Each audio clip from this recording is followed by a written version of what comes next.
time has come to say fair's fair, to pay the rent, to pay our share. This is the Community Solutions Podcast. Jason Bradley, Andrew Richter, and the time has come for us to pay for all the damage we've done to the environment, Andrew. Yeah, what do you say? I don't know, but I know that song, but I can't tell you who sings it. That is Midnight Oil, Beds Are Burning. Like I say, I wouldn't have guessed that if you gave me a million guesses. That wouldn't have been my million and first. Well, yeah, they were kind of at least in America, a one-hit wonder. They're from Australia. Maybe they had plenty of hits down there. Good day. Good day. I love that scene from Dumb and Dumber where they pull up in the limo, and she says, "I'm from Austria," and he's like, "Good day, mate. Put another shrimp on the barbie." Well, there's a lot of good scenes in that one, and I only have a handful of Jim Carrey movies I actually like. Yeah, he's too much like that other guy who plays what's the guy's name from Old School? Will Ferrell. Will Ferrell, yeah, plays Ron Burgundy in every movie. But if I could pick three decent Jim Carrey movies, I'd say the first Ace Ventura. The second one sucked, but the first one was all right. Yeah, that was good. I liked Liar Liar, and I liked Dumber and Dumb. Yeah, Dumb and Dumber. Yeah, The Mask had a few good parts. Yeah. Like when the dog got the mask, that was cool. Yeah. But for the most part, I think he's up there in some of my least favorite movies. Not as bad as that Adam Sandler guy, but he's close. Really? Because the two worst movies I've ever seen are Waterboy and 50 First Dates. Well, that's true. But I love Happy Gilmore. Yeah, okay. That was a beat up great Bob movie. Barker. That was pretty funny. Yeah. I liked. What's the other movie? The Wedding Singer. What's the really Wedding good. Singer? Yeah. I was trying to think of that. That he was in with that one lady, but yeah, they did one recently called Blended that wasn't too bad, I guess. Really? Yeah. Huh. It was with him and Drew Barrymore again. So huh. Yeah. I don't get out much. Yeah. It's okay. I'm trying to think of a scene in Dumb and Dumber. Maybe the beginning when Jeff Daniels throws the Wiener Schnitzel back to the dogs. Well, there's all sorts of good scenes in there. Where you sold Petey to the blind kid. They feed the guy with the heart problem the hot peppers, and he's squeezing the ketchup and mustard on his tongue because he's. It's all good. It's good. It's a good movie. Stuff. Yeah. Yeah. I'll say one last thing about Dumb and Dumber is the lady in there. Have you ever seen somebody change their hair more times? I don't remember. I can't think of her name, but she probably every time you'd see her in public, she'd have it'd be a different color. It'd be I don't know what her name is. It doesn't matter. I don't remember. Yeah. Well, Lauren Holly, that's the name. Yeah. You saw her. She had a different haircut every time. They were all bad. They were all bad. Oh, well, okay, so we kind of ruined the surprise. We're going to get into some environmental stuff here a little later. But before that, we're recording this before Election Day, November 6th. But today, you voted. Oh, yes. What an experience today. Yeah. We were recording this, of course, before Election Day, as you said. And I got to say, I have early voting, and you and I both have some opinions on it. Yes. Has gotten to be, I don't know what to make of early voting. Absentee voting is one thing. Actually coming in and voting early is something completely different. Now, I voted early in a primary back in, the primary back in 2014. Mm-hmm. I don't recall why. There was a reason, though. And I voted by absentee in 2010. I was in California on Election Day for my job at the time. That must have made you sad to take all that in. Well, to be in California and watch all that happen. True, but being on the West Coast, you got to see it so much earlier. You didn't have to stay up till midnight to see all the returns. So that was maybe the one good thing about it.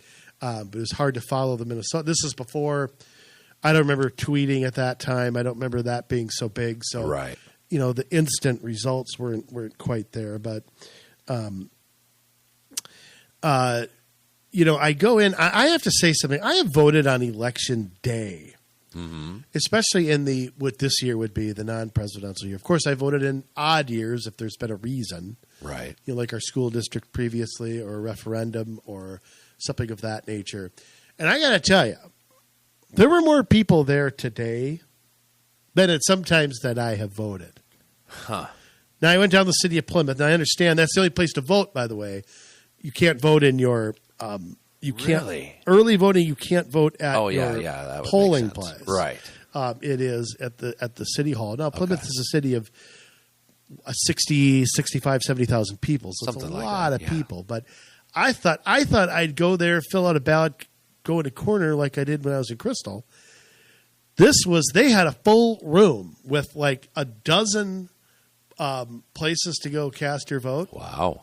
Now, I got to admit, I brought the average age in the room down by about 29 years when I went in. I'm not sure there was anybody under 116, but I'll tell you what, I was surprised that, early voting, it keeps increasing to the point where some reform has to take place. You can't have half the population. We're going to get to a point, okay, if nothing changes, where, 30, 40, 50% of the people are voting before Election Day, Jay. That's just crazy. Yeah, And I wonder, these are the thing I wonder, are these new voters? Are these old people who vote, every time? Are these the partisans that are, but I got a lot of Facebook friends who have voted. I've got a lot of, now granted, a lot of those are, who they're voting for is never in doubt. But for what we do, Right, it is. it's serious business. Right. When you're talking local nonpartisan elections, and there's a lot of people that don't start a campaign till June or July. There's a lot of people you can't sign up for it until. Well, there's that. Because you could start before that. You can, and people should, and we coach people to do that. But, for those who wait until the actual filing deadline or whatever to start their campaigns, the last one was at the end of July, right? Or no, it was primary day was the last cutoff day. Right. When was that? July 30th to like August 12th or something. Right. So, we're really, 2 months past that? A little over 2 months past that? Is that enough for a nonpartisan person who's not taking out ads on TV, who doesn't, have news stories about them? How do you raise money? How do you do all of that in a very and get short the amount of time? word out to at least part of a city, if not a full city, in 2 months? You got at-large races in cities of 50,000 people. You've got, you've got tons of races like that. I don't know what the solution is. I've said that I hate an August primary. That's probably my least favorite thing on earth. It's got to be moved up. I don't know the perfect solution to that. I don't know why some cities have this sign up in August or something. I don't know how a person's supposed to run in a school district, which are bigger than Senate districts, bigger than county commissioner districts. Right. And they're supposed to, run a campaign. And the early voting, the absentee voting starts what? Last Friday in September with 40 days for the election or something like that. Yeah. It's nuts how early that starts. Yeah, I don't see a reason why we have two separate filing deadlines. Is there any reason that if you are in an entity, a city or a county, whatever, where you're running at large, I don't think any counties run at large in Minnesota, but you get my point that they need to have a separate filing deadline just because there's a primary for some other folks. You're not going to have people who have a primary running against people who don't have a primary. There's not an unfair advantage for that. Why don't you just take care of it and just do it once and have one filing deadline across the state? Make it early enough that it all happens before the primary and move the primary back so that we have time to get to know local candidates before there is an election. Well, it's weird because people keep talking about how the election season keeps starting earlier and earlier. And I think that that's right for the big offices. Right. And that kind of dictates everything. But think about it like this. If you've got a caucus in March and you got signups in May, you can't have a primary in June. Everything else has to be backed up. Yeah. That's impossible. So, I mean, you're either going to have to get rid of the caucus system, which there's pluses and minuses too. You know, I have always tended to be on the side of favoring caucuses. Yeah, me too. I hate our endorsement process, but caucus, I think, is a because people. I just don't think there's any way to re-educate the public on what a caucus is supposed to be. But look, that's my opinion. A debate for a different day. Yeah. I'm just kind of thinking. It just occurs to me how many candidates right now, people we know, people we don't know, statewide candidates are out running ads, dropping lead, Yep. doing all. Doesn't it change the face of how you have to campaign? Don't we have to change that when you really think about it, as to reflect what's going on as far as how many people are voting before Election Day? I mean, and all the rules vary state to state. There's no one standard throughout the country, but it's pretty. You got same day registration. I mean, you've got. It's just a crapshoot out there. You don't know who the hell's voting for what. Right. You know, there's just, I don't know. I don't know what the answer is. I just know that the way that it is, there's not enough time to get to know local candidates. But we can't be like these. We can't be like the old guys who sit in the little booth in the Muppets, you know, where it's like, I didn't think that was half bad. You're right. That was all bad. Ha, ha, ha. You know, we can't be those two guys. I mean, because early voting's not going away. No. It's not going to go away. So we have to embrace it, and we have to figure out how to do this in a way that's constructive, because it makes me feel like a baseball fan talking about relief pitchers. I mean, it's just, you know, the 5-hour World Series games just aren't going away. I'm going to have to fall asleep in the 6th inning every year. Right. You know, it's just unfortunate. I mean, I want people to vote and I want people to participate, but I think, you know, the concern I always have and that we always talk about is knowledge down the ballot. And who the heck are you voting for? If you're casting a ballot on September 26th, okay, and your local people started running in August or late July, how much work do you think you've done on those candidates? Forget the partisans for a minute. Yep. Forget the people who vote the same no matter what. Forget them. Right. They're not the only ones going to the polls. Well, even if they are, I mean, we're talking about nonpartisan races here, you know, and as you and I both know, that there is crossover from one party to another because there's not really a party, you know. Well, so I don't think that we can change voters' minds either, though. I mean, they're embracing this early voting. I mean, we can beat the drum about you need to be educated about everybody you're voting for, but right. But who we can't make them do that either. Plus, I mean, there's a part of me that gets it, that doesn't want to stand in line on Election Day, that doesn't want to spend an hour and a half or 2 hours standing there. I stood in line on election when I lived in Champlin 2 years ago. I don't want to tell you how long I stood in line. I mean, I was not happy. Right. I was pretty cranky. I got to I filled it out pretty hard when I got up there. I can understand why somebody wouldn't want to do that. Mm-hmm. So, you know, but is voting 40 days early, is that really fair, number one? And I think our calendar is going to have to change to reflect voting patterns. Like you said, people aren't going to go, oh, okay, well, I voted last time early. I was in and out of there in 5 minutes. I'm not going to do that again. Yeah. No, if anything, they're going to do it more. They're going to do it every time. Absolutely. So it's only going to grow. And so I think, you know, there's maybe something that we can legislate around having candidates step into things earlier, you know, and having that ability. But I think that we also have to train candidates to get started earlier. Before you file, you need to be running. That the last thing that opens the floodgates for you is filling out your candidacy filing form. You know, that you got by the time you do that, you're already up and running with everything else. Yeah, absolutely. I don't know. So I don't know. It's an interesting, and it's one that it's going to evolve as we continue to do it more. Both have agreed how to do it well. It's in its infancy. There's going to be hiccups. So we need to figure out how to plow forward and do it the right way. I don't know.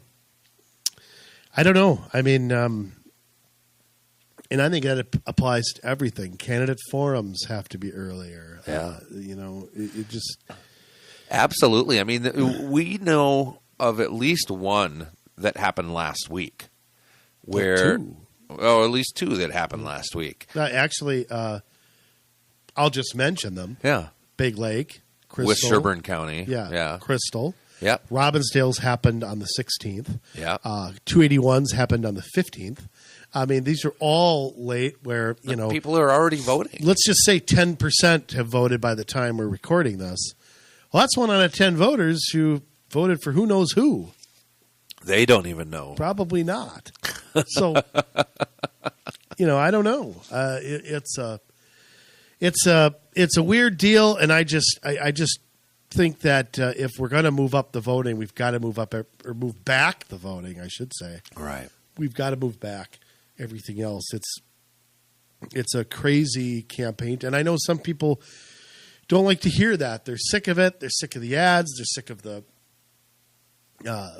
social media stuff, and grant you, I get it. I get that completely, but I mean, you can only take so many ads of Eric Paulson and Dean Phillips arguing back and forth about who did what. But this is different. I mean, you're talking about your neighbors who are coming around and saying, "Hey, I'm running for a local office. I want you to get to know me." That's different. It's not the same mudslinging. Well, part of it's the outside money, the congressional committees. Yeah. I mean, some of it's the candidates aren't doing. I mean, that's the thing. A lot of it the candidates aren't doing. Right. I mean, so, but that's all, again, what campaign finance reform has done to us, stifling candidates' First Amendment rights. Yeah. So that's another story for another day. Right. We got worse news to talk about, actually. Don't we always? We always start bad and get worse. I don't understand that. Well, there's just, there's a lot lot we're learning every day. Here's the thing. One thing when you get in politics, you can't be afraid of being wrong, and you can't be afraid of changing your mind, and you can't be afraid of learning something new. Right. When you first talked to me about what we're talking about today. Yeah, I mean, I just kind of stumbled upon this. I didn't know about it. Well, I mean, let me back up a sec. Yeah. Because we were on television, okay? Me, Yes. you, and Dennis Holdman, our old buddy who's now retired out in Vegas, Yeah. did a TV show on something I had never heard of before. And we're talking about Agenda 21, Yeah. okay? Sustainability, which has become a buzzword now. And I have to tell you, when I first looked into it, I thought you were a loon. I didn't think you were a loon. Thank I you. just thought, The truth comes out. yeah, My goodness. I mean, I just kind of thought, could this really be possible? And you know what you found out? I'm always right. yeah, I mean, I did find that out. But, Yeah, I can understand why, we've talked on this show before about what your government's capable of. And I think the biggest thing people have to get over is their own unwillingness to believe it. Yeah. We've talked in the show about Operation Paperclip. Yep. Operation Northwoods. Yep. Gulf of Tonkin. And you could go on and on from Fast and Furious to Benghazi to Watergate to Iran-Contra. Pick your thing, okay? You can go through all of that. All the Clinton scandals, blah, blah, blah, blah, blah. I mean, and you sit there and you say to yourself, I don't know why people are surprised every time, but people seem to be kind of shocked all the time at another kind of scandal. And it's sort of like I'm to the point now where I am never skeptical of something that I see. It's almost like government's guilty until they're proven innocent in my mind. But at first, we're taught, and I don't mean this in the way it's going to come across, that America is just, and I do believe that in my heart. Americans are just and fair and good. Mm-hmm. And it was very easy to feel that way, especially when we were fighting communism and we were, there was that belief out there. And I didn't want to believe that my government would sign away our border. Right. I didn't want to believe that they'd subsidize a corporation to go over in India and dump their cheap goods on our country. I didn't want to believe that the president of the United States would sit down with the leader of Mexico and the leader of Canada and talk about uniting North America in some sort of I don't want to call it a North American Union because that has a bad connotation. Yeah. Some sort of cooperation or something. I mean, whether it's some NAFTA, whatever you want to call it, thing. But yeah, I didn't want to believe things like that.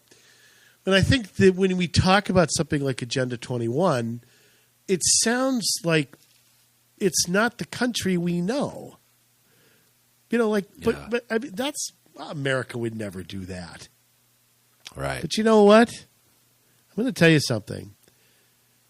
And I had fun reading the Southern Poverty Law Center. I'd love to send them our that nonpartisan organization. I'd love to send them our podcast because we'd probably be on their hit list or enemy list. Probably. If possible. We'd be a hate group.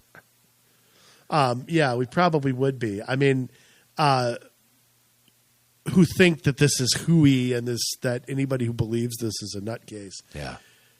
All you have to do, my friends, and we're going to talk about it here in Minnesota, all you got to do is look at government documents. Yeah. I mean, that's all I've ever done. When I've ever studied Agenda 21, I have looked at stuff from the United Nations, from ICLEI, from city plans to county plans to President Clinton's economic or sustainable council or whatever. He issued an executive order back in 1993 to have the Council on Sustainability and ordered the executive department to implement them. Yeah. Which pretty well exceeds his authority. Not that he cared. Right. But, the point being that not only is this stuff happening, but the plans for this happening, Agenda 21, the Earth Summit, was in 1992. Yeah. The President's Council on Sustainability started in 1993. They gave their full report 2 years later. Mm-hmm. The whole council was filled up of people who were part of Agenda 21 creation. Of course. And, a few token people here and there. And states began doing it as well. Now, you don't believe me, okay? You don't believe me. What is this site here? I'm going to give this site. mnplan.state.mn.us /pdf/spiprim3.pdf. It's longer than what it shows on your phone. Okay. There. Yeah. So repeat that. www.mnplan, like Minnesota plan, .state.mn.us/pdf, like the type of file PDF, /SDIPRIM.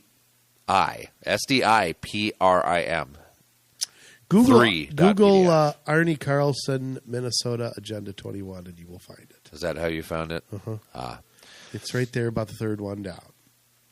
Yeah, that's right. So now read that and tell me that this sustainability stuff, which is the buzzword for Agenda 21, that's the word they've come up with because it sounds good. They took it to their think tanks and focus groups, and that's what it became. So if you don't believe us, read this document, and we're going to give you some highlights. Again, our audience is intelligent. We don't have to read things to you. Right. But we're going to pick out a few things and talk about them, and you can see, and you will see what we're talking about. You've probably read it somewhere else. You probably see it in your own city's comprehensive plan. You probably have heard us talk about them before. But again, the reluctance to believe that this is going on, that our elected officials are either being deceived or aren't in charge or our seeding control, however you want to put it, is very, very real. Right. So what we're talking about, there's a document, and it looks all nice. You know, they put it on a little notebook-looking thing on the web. Sustainable Development, the very idea, primer, by Minnesota Planning of the Environmental Quality Board. Well, what is the Environmental Quality Board? God. This is something that has been set up under the Minnesota Pollution Control Agency. They ensure compliance with state environmental policy. They oversee the environmental review process. They coordinate agencies and programs that affect the environment, study environmental issues, convene environmental congress, coordinate assessments of water resources, develop water priorities and policy reports, develop the state water plan, administer critical areas designation and management, coordinate development of an integrated state energy and environmental strategy report, and advise the governor and the legislature. Now, the governor is the one who is over the Minnesota Environmental Quality Board because he's over the Minnesota Pollution Control Agency. Well, and all the department heads. And all the department heads who are the ones that serve in this Minnesota Environment Quality Board. I mean, if you look at their team, I mean, you've got the chair, the commissioner of the Department of Agriculture. You've got council head. Yep. The Board of Water and Soil Resources, Department of Employment and Economic Development, Minnesota Pollution Control Agency, Department of Commerce, Transportation. My job. Yeah. Department my job. of That's Natural my job Resources. in January. Right. Well, we'll see. You think maybe. I'd get through a Senate hearing? Yeah. Think so? I think so. Metropolitan Council, Department of Administration, and the Department of Health. I mean, you know, who would be better fit to talk about the environment than, you know, the Department of Commerce? You know, well, remember, it's talk about the environment, but remember, in eco-friendly commerce. Right, green. But remember Business. yes. The tenets of Agenda 21, that the earth is that human beings are destroying the earth. Right. Our way of life, our standard of living is too good. The earth has a fever. Yeah. And the only solution is more cowbell. Right. More cowbell or more regulation and taxes. More control over people, that we can't have people have all this freedom. Can't have all that freedom out there. Right. And I've said this before, and I'll say it again. The remnants of communism have gone into the environmental movement as a way to attack capitalism. That's a good way to look at this. If you read this report, okay, yes. It is an attack on our way of life here in the United States. Yes. I don't know how you interpret it any other way than that. Basically, it's Minnesota's population is too high, which is BS. We're about to lose a congressional seat in 2020, at least in my opinion. I think we nearly lost one last time. I think we'll lose one. And we just have it too good. We got too many people driving. You know, that's another part of the war on cars. We got too many people driving. We're using up too much resources so that we have to step in and change the way we live. And that is the tenet behind it. Yes. Now, they quote it up in good sounding buzzwords and things like that. But ultimately, if you want to break it down, that's what they're aiming to do. So this was started by Arnie Carlson, who was a Republican governor. Was he? Here in the state. He was Republican. No debating that. He had an R next to his name. Sure that wasn't his middle name or something? He definitely was no conservative, is no conservative. But that just goes further to prove our point that we've had Republican governors in the past. That doesn't make our state red. And why it's important to have strong people at the local level running those organizations, because when things come down from the governor like this, they can make a stand against it. Keep in mind, the original signatory of Agenda 21 was President Bush, George H.W. Bush. Yeah. Now, it doesn't surprise me because the Bushes are globalists. But, yes. But, I mean, that's shocking in and of itself. I mean, I can't imagine President Trump standing there. No. Even President Reagan, I can't believe him doing that either and saying. But again, this was I don't remember this. This happened in the fall of 1992 in the heat of a presidential campaign, and I don't recall this ever being discussed once, the Earth Summit. No. Maybe Al Gore tried to mention it, and I don't recall, but, I don't know. I think at the time Tipper was too focused in on banning rock and roll lyrics or something. Oh, was it banning video games or something like that? Something like that, yeah. Yeah, so, it does, but you're right, it does cross party lines. I would say former Governor Pawlenty wasn't much better on issues like this either. Mm-hmm. So, no, he wasn't. I mean, no offense, but there were those that called him Governor Green Jeans. Well, but I mean, you get something like that, you earn it. Yeah. Now I want to get into this report a little bit. For human activities to remain sustainable over time, they must A, meet people's economic and social needs. Social needs? Well, of course. I mean, that's why everything has to be equitable. I mean, you see that all over the Metropolitan Council 2040 plan. Everything has to be equitable. Our parks have to be equitable. Our streets have to be equitable. Housing has to be equitable. You have to be able to meet the social and economic needs of everybody. That's where we're headed. Jason, you're ticking me off already. Well, I didn't come up with it. Now, there's a lot of things in here about using resources. Now, they don't come out and say it, but it's an attack on coal and oil and mining. I mean, that's what's an attack on. Now, I got to say something about that.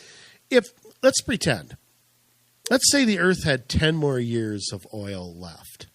Now, I remember when I was a kid being taught in school that by now we'd be out of oil. Right. I remember hearing that. Huh. I don't recall by what teachers, but maybe I could if I thought about it enough. But they taught, hey, you're not going to have oil when you're 30 or 40 or 50. Huh. And of course, they were wrong, like most environmentalists are, but we still go to them for this information. If I were the head of an oil company and I thought there were 10 years of oil left on Earth, what would I be doing? Trying to find an alternate energy. Exactly. So isn't that how we're going to get ultimately to alternative fuels? Probably. When the technology and the demand arrive at a certain price, we know people will go for it. What they won't do is be guided there by our elitists. Unless they're forced into it. I mean, look at the whole light bulb thing. We kind of got forced into that. Now we're paying $5 a light bulb instead of $5 for 12. At least they're extremely expensive. Extremely. I'm going to live in the dark pretty soon because I'm not going to replace them. I swear they're not very good either. I'm going back. No, they look like garbage. I mean, you want to see bad color? Put one of those light bulbs in, and you look like you have jaundice. It's terrible. I don't even want to read these other ones. It's about reflect interdependence of social, economic, and environmental conditions. Isn't that kind of the 3 E's or the 3 rings of Agenda 21? Yeah. Remember, they look like the Olympics. They had the. Oh, that's funny. The Olympics are tied into Agenda 21. Oh, well, I'll let you expand on that. Well, just they are. I mean, if you read a lot of the documents that come out by the Olympics, and when they're looking at a new territory, they have demands upon the place where they're going to be that all of the building and all of that has to be environmentally friendly, and it has to meet these stringent. Really? Yeah. No wonder Chicago. You didn't know that. I didn't know that. Yeah. Oh yeah. The Olympics work hand in hand with the UN on that. No wonder Chicago didn't get it. Yeah. We'll never get it under that circumstances. Absolutely. But Beijing, who's very clean. Oh, wait, no, they're not. No. Don't ask me. China always gets a pass. But anyways, let's bring this back around local. Yeah, well, I mean, the other part of this report that really caught my eye is the part about taking a global view. Yeah.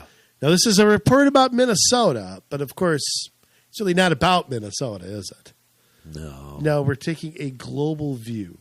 And it goes on and on about how we have to meet the needs of the present without compromising the ability of future generations to meet their own needs. Where have I read that before? That's plagiarism. Yes, it is. That's plagiarism right there.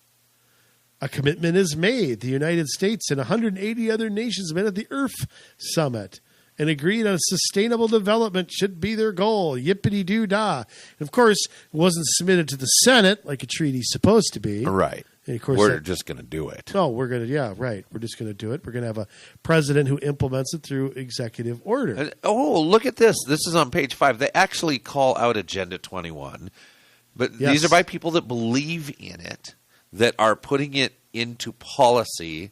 So all of you that think it's a conspiracy theory, look at page 5 of this document.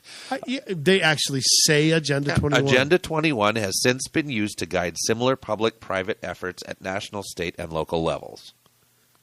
Huh.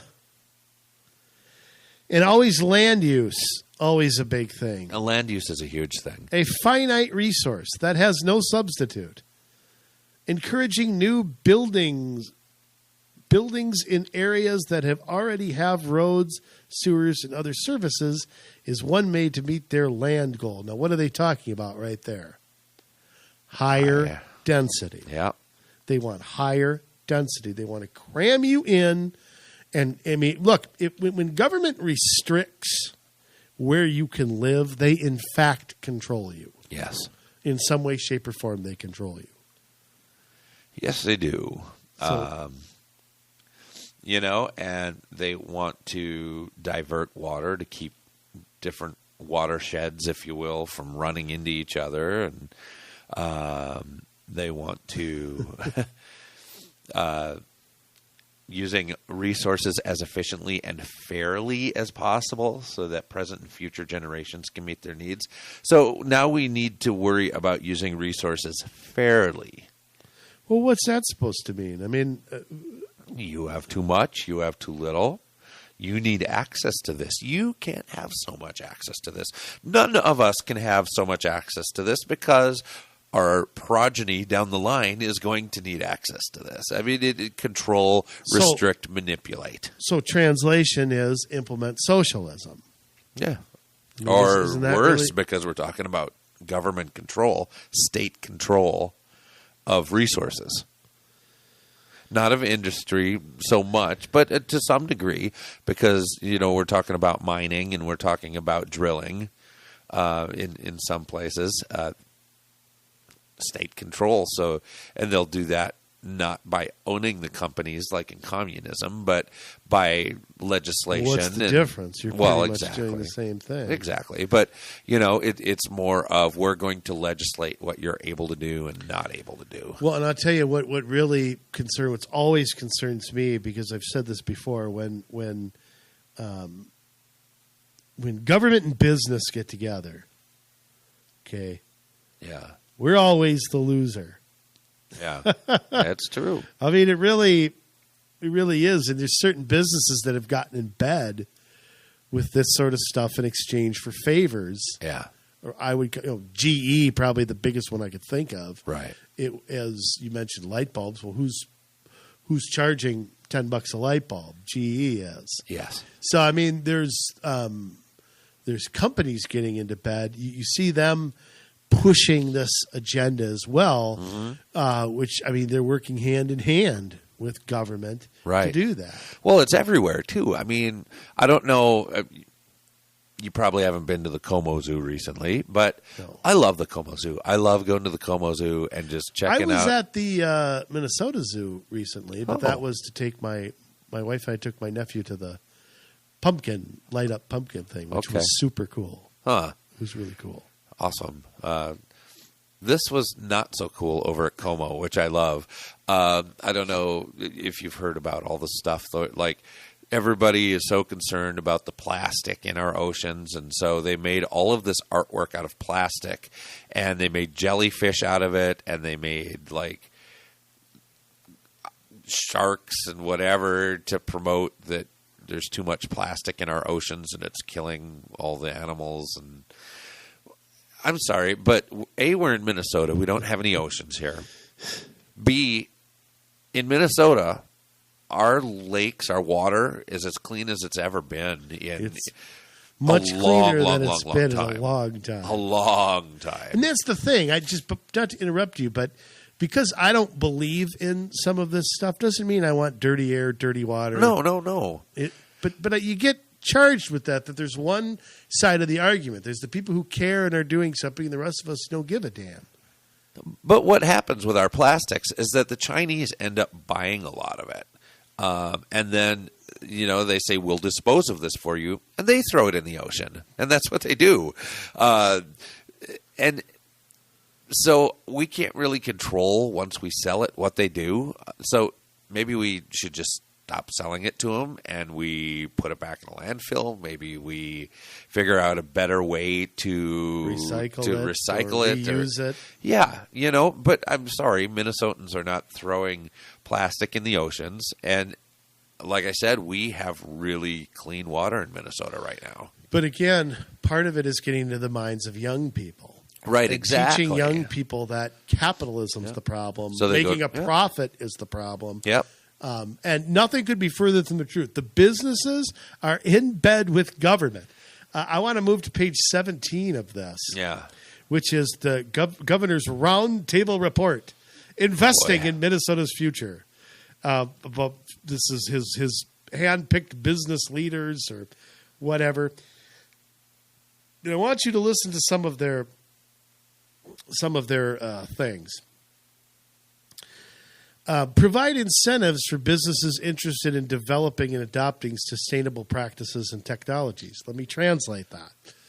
Any business that wants to do what government wants gets your tax dollars in the forms of abatements, subsidies, and cuts.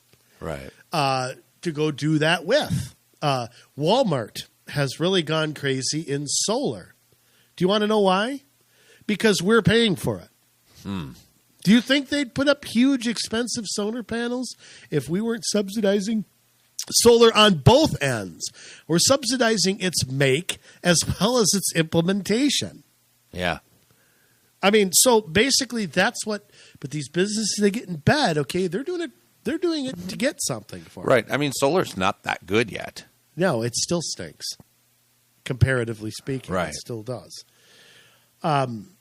Examine the role of taxes and subsidies in encouraging sustainable development. Subsidies. I.e., you want to build high-density housing? Yeah. We'll give you some free money to do it. You don't want to do that? You won't get any.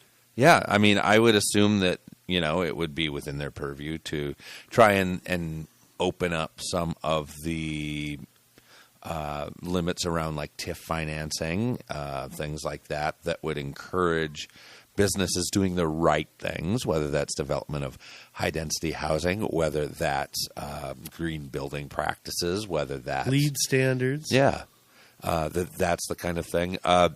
Also, measure, reward, and publicize initiatives that contribute to the state's long-term sustainability. So they're going to hand out rewards to people that do things their way.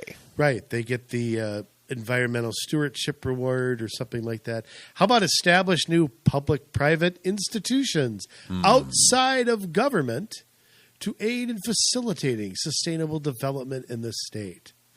So, once again, government and business getting in bed to manipulate what we do. Yeah, that's fantastic right there.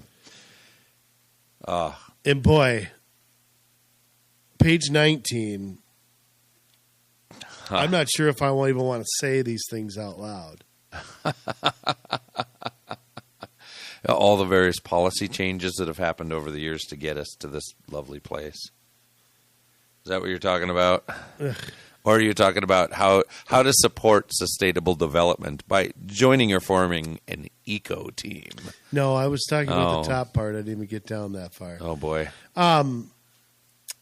The Sustainable Forest Resources Act of 1995, public-private partnership in managing Minnesota's forest ecosystems.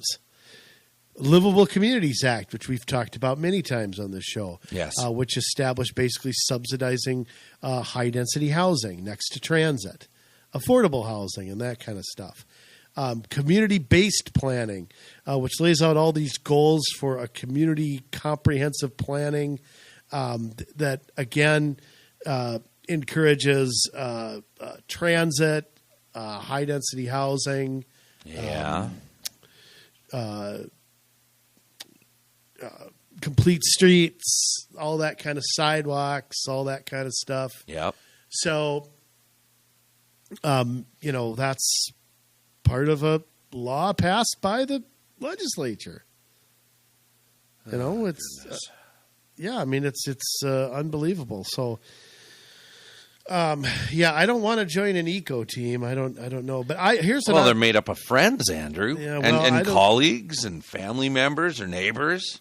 They work together for over 4 months to help each other reduce garbage, improve the efficiency of their use of water, energy, and transportation, and become environmentally wise consumers and empower others to do the same. And it's sponsored by Care 11. Yeah, and Honeywell.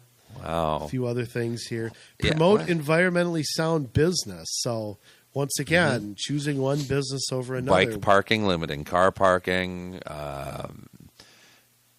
You name it. The same things we've talked about a million times. Right. Launch a visioning and planning process to chart the community's future. Sound like the 2040 plan?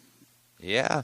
In fact, there's a lot of this that ties in with Green Step Cities, and because it is the Minnesota Pollution Control Agency, you've got one arm of this dictating here's what we do, and you've got the other arm that is saying here's how you do it. Well, I guess I shouldn't laugh here, but get involved in Minnesota's Sustainable Development Index. I'm sitting here looking at economic indicators, and their first one is, how does this activity follow market principles? And I'm sitting here thinking to myself, nothing they've talked about has followed market principles. No, it doesn't at all. That's funny. And I'll tell you what, when you get to social indicators, that's where, again, I get lost here. How does the activity help people meet their basic needs for food, shelter, clothing, education, and healthcare? Well, I'm sorry, is that a government planning thing? I mean, why don't you buy your own clothes? Yeah. Improve human health. Human health? Yeah, I don't know. But they have to put every sector of life into planning for sustainability, Andrew, because that is the only way that they're going to be able to control all of this. And then you bring in eventually some form of carbon taxing, and you're able to tax everything. It doesn't matter what sector of life it is. Well, we're pretty much doing that already. I mean, name me something other than clothes and fresh air in Minnesota that's not taxed. Yeah. I mean, it's food, clothes, and fresh air. That's it. Yeah, and it's some food. I mean, some food's taxed, some food isn't. I mean, it depends where you buy it, what you buy. Yeah. So I guess healthcare probably is not taxed. No, but so many of my healthcare my tax dollars are going to that. Right. No, it's not taxed directly, but no, it is indirectly. Yes. Here's another thing under economic indicators: help Minnesotans achieve a reasonable standard of living. Now, let me stop right there. Look at the word they chose to use. Yes, reasonable. Reasonable. Not a high standard of living, not a great standard of living, not the best standard of living. Reasonable. Let me say that another way. If your standard of living in their mind is too good, in their minds, you are part of the problem destroying the earth here.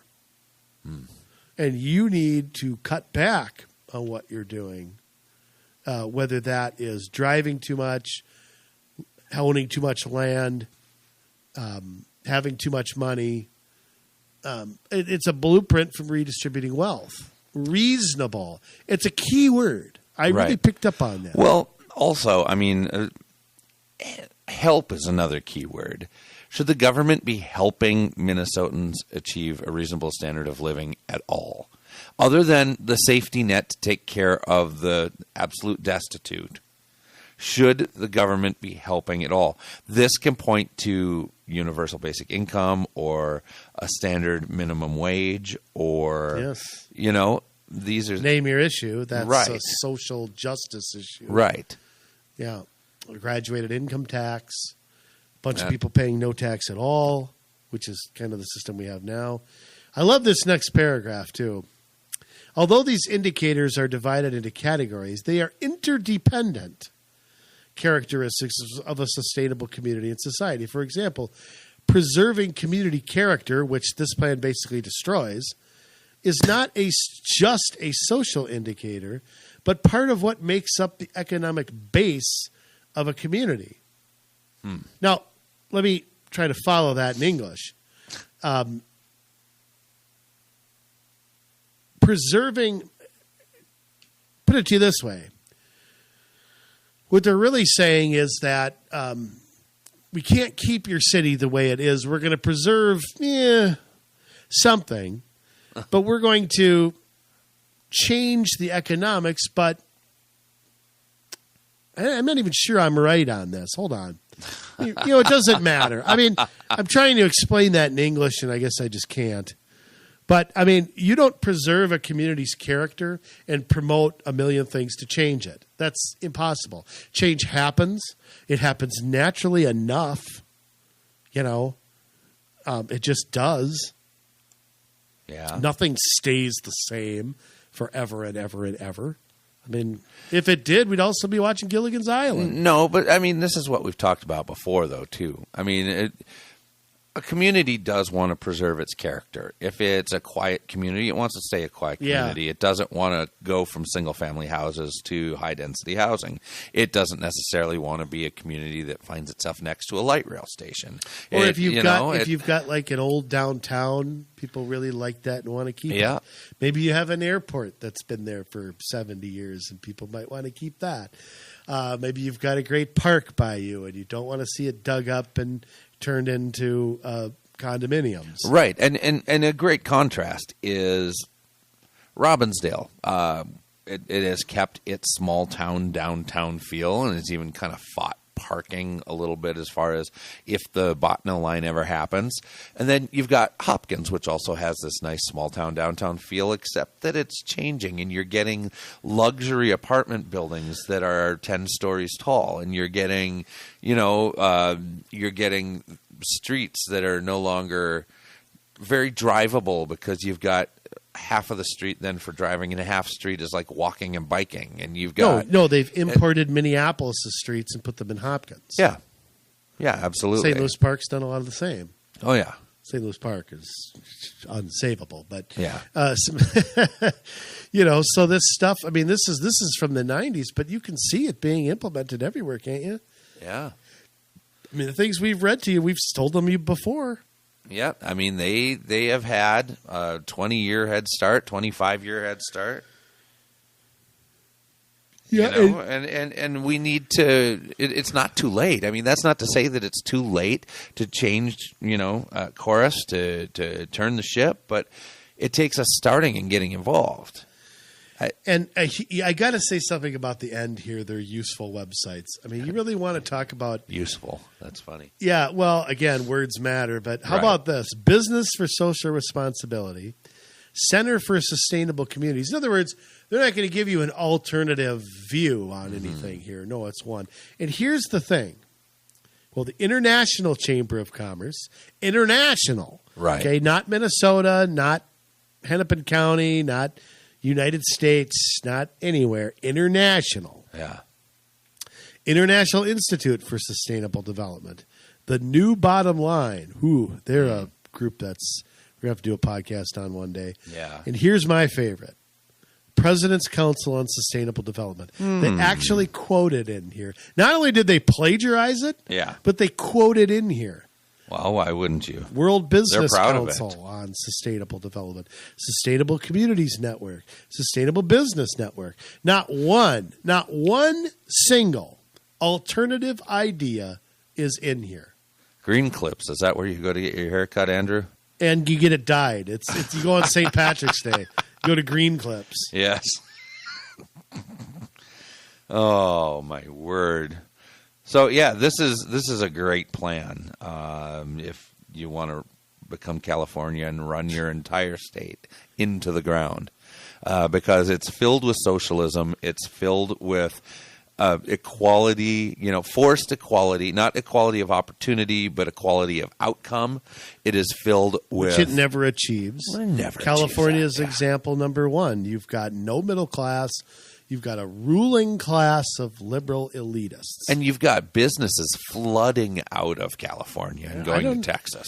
I don't know how they are surviving in California. I really don't. I mean, you'd think, like we've talked about before, you'd think California, if I were a leftist, and every leftist policy on the face of the earth has been implemented in California, from forced solar panels to extremely high taxes to universal health care to every environmental regulation you could possibly think of, demands on new houses. That should be utopia. There shouldn't be a rich person there. Right. There really shouldn't be. No. And yet, what is it? It's the serfs. Yeah. It's like watching Animal Farm. That's what it's like in California. Good. Yeah.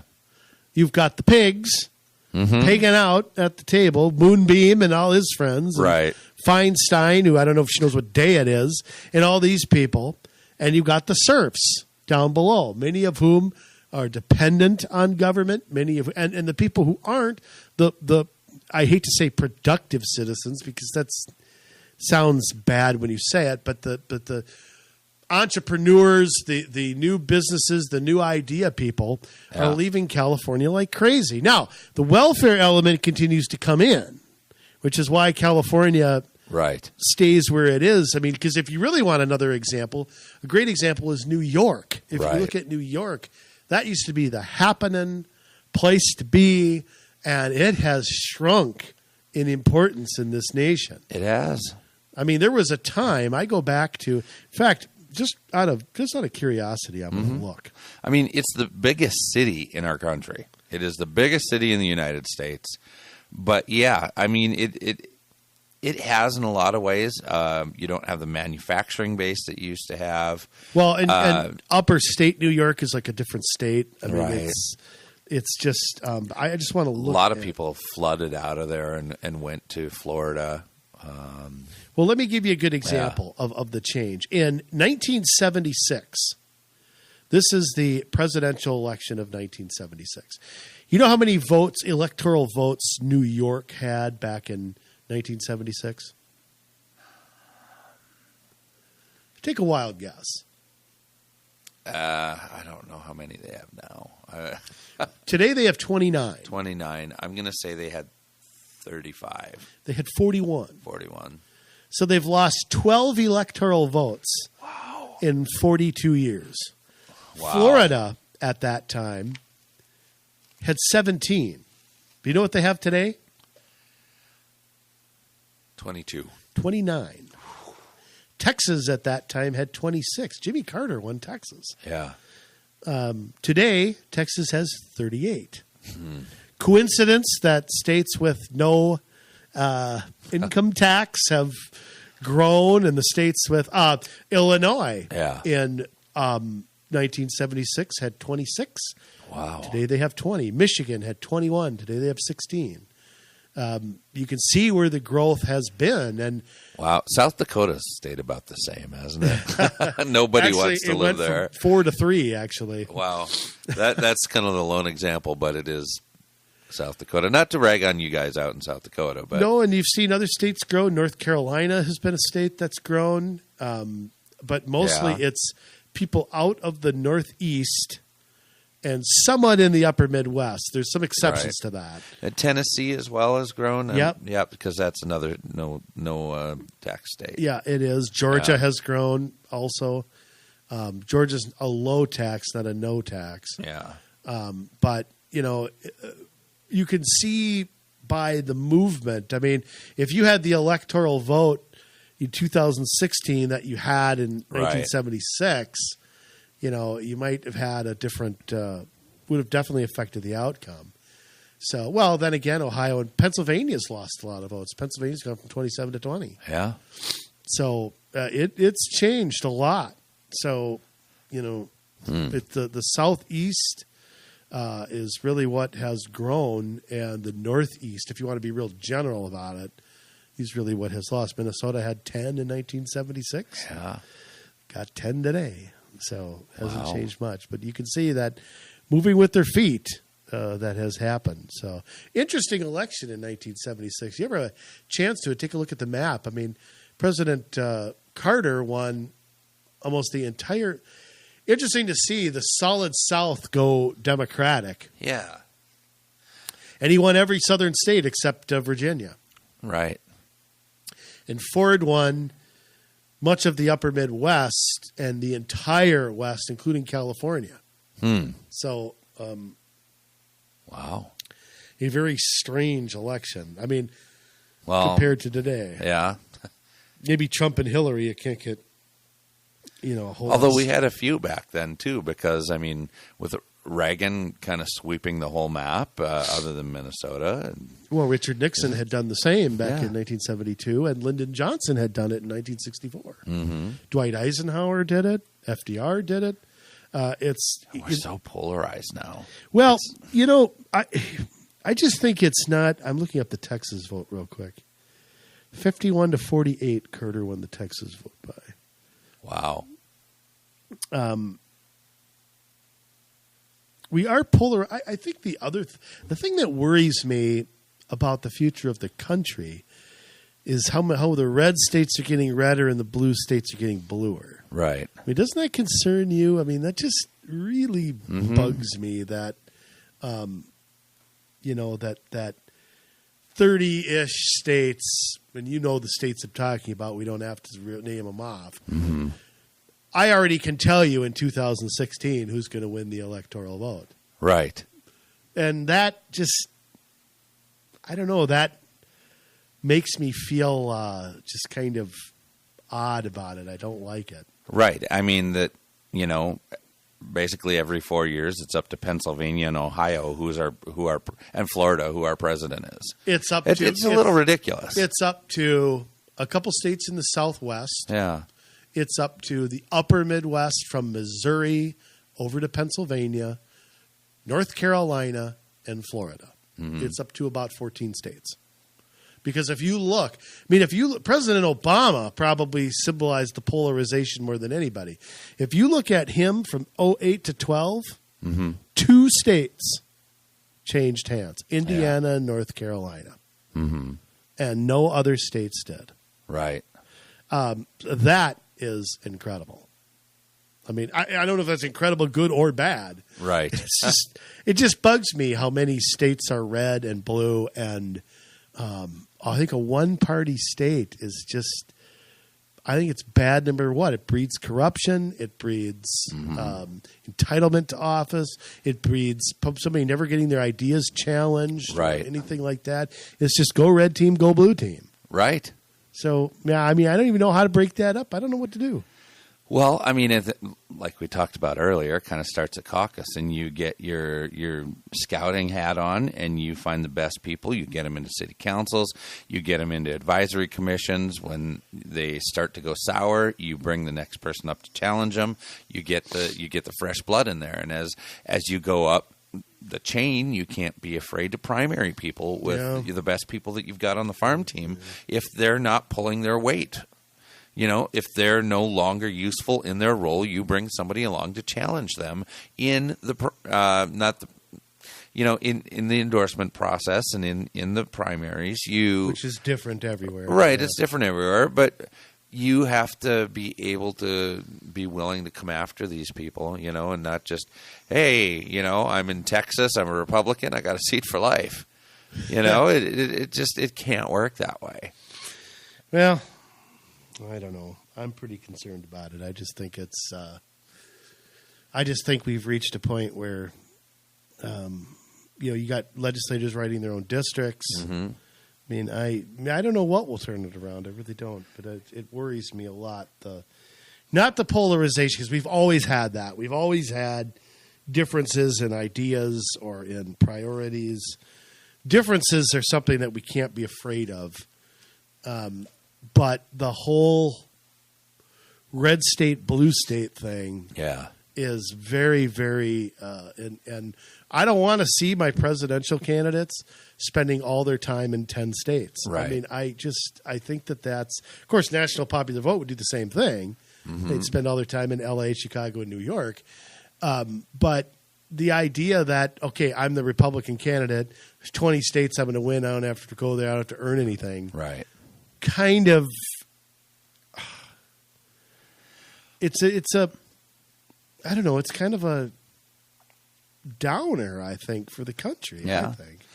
Well, and if I can swing it back around before we close this out. We're babbling way out. Well, no, I mean, this is all related. Yeah. I mean, you've got this, like, struggle happening across the country, but we've got kind of like this last bastion of where it's supposedly not happening at the local level, but yet you've got all these outside groups that are coming in and implementing things like this report that we just read today about sustainable development. You know, and it's coming in through the state level, and they're kind of putting their thumbs on localities and saying, you're going to do it this way. You're going to implement these kinds of standards. You're going to put in these kinds of policies and ordinances, you know, and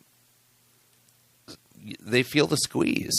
And that's why it's so important to have good people in at that level that have their heads screwed on straight, so that they're not going to take the special interest money, so that they're not going to back down. I mean, something that is given to them by the Environmental Quality Board, I'm sorry, but that's not law. You don't have to follow that unless the legislature passed a law. You know, but so many of these cities just take it on and go, all right, well, we'll join Green Step Cities. We'll implement this and that, and we'll put metrics in place to track carbon emissions. But you don't have to do any of that because it's not the law. Well, and also it's serving the people who elected you.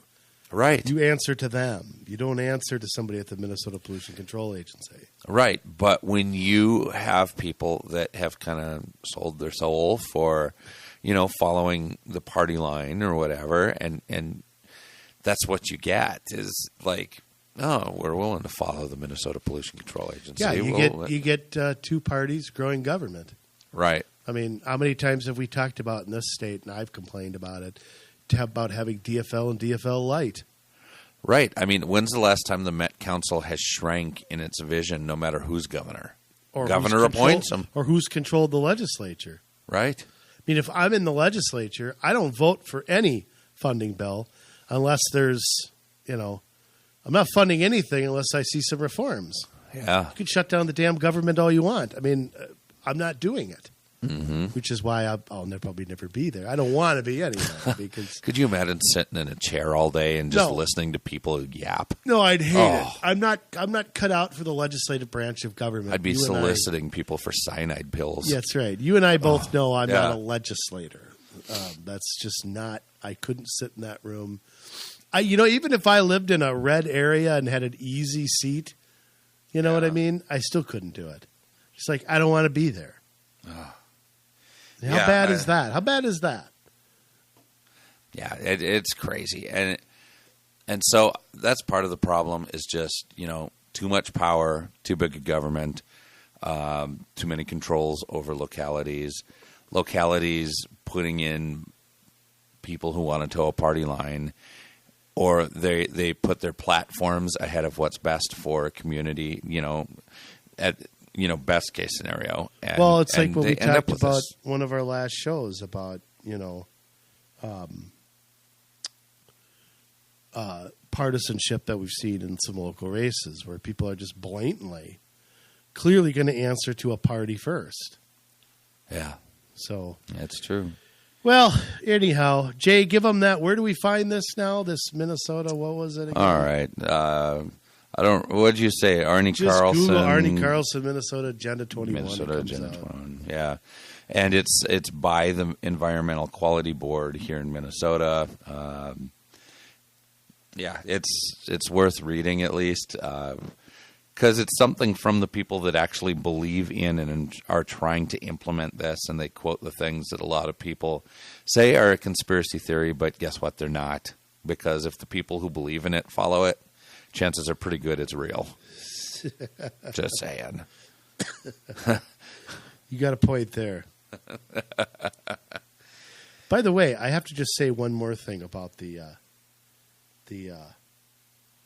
1976 presidential rates. Yeah. Look at this. The congressional districts back then were a little different in Minnesota.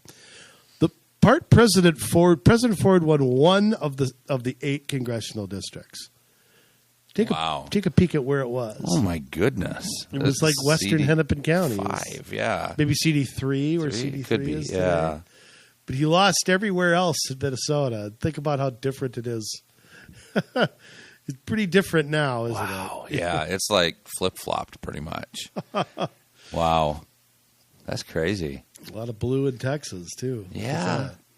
Lyndon Johnson holdovers. I guess so. Is we getting all that NASA money down there or something. I don't know.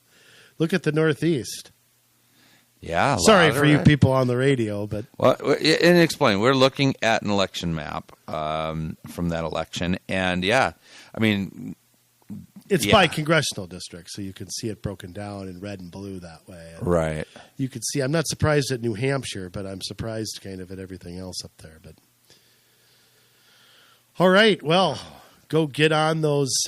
go study. I mean, if you think this is a conspiracy, go study these government documents. That's all I can tell you. Mm-hmm. I mean, all we're doing is reciting what we've read from places like this. So if you still think it's a conspiracy, you can join the Southern Poverty Law Center in your ignorance. But it's real. It's there. It's being pushed. They don't call it Agenda 21. They might not call it Sustainable Development. They might call it something else. Know it when you see it.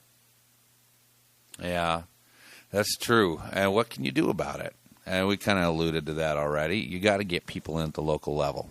You got to have people on planning commissions and environmental quality commissions and even park and rec boards, and they've got to filter up into city councils and county boards and even in schools. I mean, to some degree, they face some of this, and especially in what they teach and in curriculum. And so it's important that we get people into those seats. I mean, we want to get 20,000 people across the state, which really, I mean, it's 2% of people that are like-minded in this state already, and it shouldn't be that hard. So that's the plan. So if you see this stuff happening in your community, if you want to get involved, get a hold of us, commsolutionsmn@gmail.com. That's commsolutionsmn@gmail.com, and we'll feature stuff on the podcast or get back to you in some way to help you put something in place so that you can get your community on the right track. Share this stuff far and wide, because that's the way to beat it, is to get it in other people's hands and get as many people involved in the process as possible. And that's really it. So we're going to go away and come up with another podcast for next week. But in the meantime, we love you, Minnesota. Now it's your turn to get to work.